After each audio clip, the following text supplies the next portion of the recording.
Hola y bienvenidos al video de estar. Estar es un verbo nuevo de capítulo 2b. Estar is a new verb for us, and it means to be. Now, some of you may be thinking, wait a minute, I thought ser meant to be. And you're right. Ser and estar are synonyms, but they are used in very different ways. We'll be talking about their similarities and differences in another video. For today, we're just going to concentrate on estar. All right, conjugating estar. It's very, very important that you write down estar's conjugation because you are responsible for memorizing it for your next quiz. Estar is an irregular verb like ser and tener, so you have to memorize it. But it does have some commonalities with regular AR verbs, and I'll be pointing those out. Let's start with the yo form. For yo, we have yo estoy. This is completely irregular, and you need to memorize it. It does look a little bit like soy, though, because soy would be S-O-Y, and estoy ends in O-Y as well. The to form is actually kind of similar to regular AR conjugation. For a regular AR verb, I take off the AR and add an AS. Well, for estar, it's tu estás. I take off the AR and I add AS. I just have to make sure that I have an accent mark on that A. That's the big difference. Something similar happens for the el eo usted form. Normally, I would take off the AR and add an A, and I do. It's just this A has to have an accent mark. For the nosotros form, for the regular AR conjugation, I would take off the AR and add AMOS. And that is exactly what I do here. This one conjugates just like a regular AR verb. For the vosotros form, I would normally take off the AR and add A with an accent IS. And that's exactly what I do here. So nosotros and vosotros, which rhyme, conjugate like regular AR conjugation. For the el ea usted form, or I'm sorry, for the eos eas ustedes form, we'll see another similar thing happen. Normally we would take off the AR and add AN, and we do that again, except for this time the A has to have an accent mark.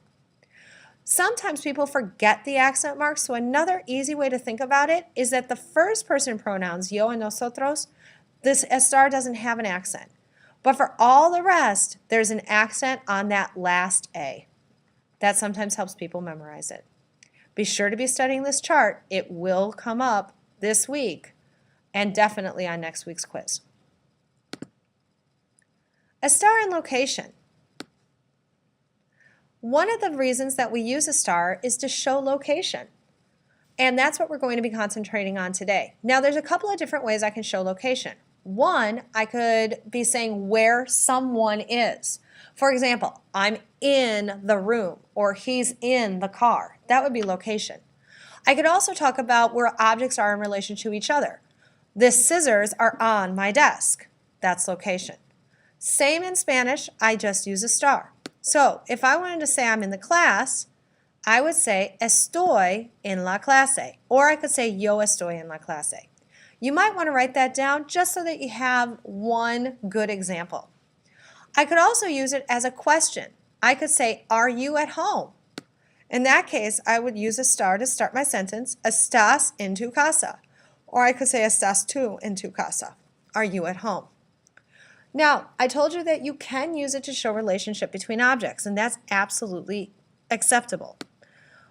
So if I wanted to say that the computer is on the table, I would say la computadora está encima de la mesa. The computer is on top of the table. The está is the is in the English sentence. Or I could do a plural. The windows are next to the door. Las ventanas están al lado del escritorio. The están takes the place of are. Little note here. If I have one object, I'm going to use está. If I have more than one object or plural objects, I'm going to use están. Singular, plural. All right, you try it. Number your paper 1 to 4. Write down what form of estar is missing in these sentences. As soon as you think you have it, make sure that you unpause the video. Pause the video now. All right, number 1, la puerta blank al lado de la ventana. I have one object, and I'm saying where it is in position with something else, so I'm going to use está. Number 2, el libro blank delante del reloj. Again, I have one object. I want to say where it is, so I'm going to use está. The door is next to the window. The book is in front of the clock. Now my next one, I'm saying where somebody is. Tú. Well, tú blank en la cafetería is estás because tú goes with estás. Now I want to talk about where Ana and Amelia are. I'm talking about them, so it's third person. There's two of them, so I have to use están. Amelia y Ana están en la clase de Señora Julis. Ana and Amelia are in Miss Julis's class. Well, that's all there is to it. Be sure to be practicing with Estar. Tienen un buen noche. Adios.